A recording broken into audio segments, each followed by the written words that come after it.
Hi, my name is Michael Skelly. I recently purchased a home in Kansas City, and as you know, houses do not come with a user guide. One of the issues I was having was an outdoor outlet in my backyard was not working from the time I moved in. And I spent multiple weeks and hours Google searching and trying to troubleshoot the issue on my own, unsuccessfully. That's when I reached out to TVE and to see what they could do for me. They were able to schedule me the next day, sent me a link, and through my smartphone I was able to walk them through my house to let them see what I was seeing. And in the course of a 15-minute call, they were able to troubleshoot my issue with me, get it resolved.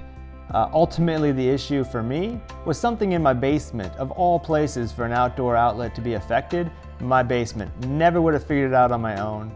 I was extremely happy with the experience, and I think that you'll be happy if you give them a try as well. And especially if you're worried about having strangers coming into your house during COVID-19. Nobody has to come into your house. You don't have to have a stranger. It's all done over the phone. It's a fantastic experience, and I think you'll be thrilled giving them a try.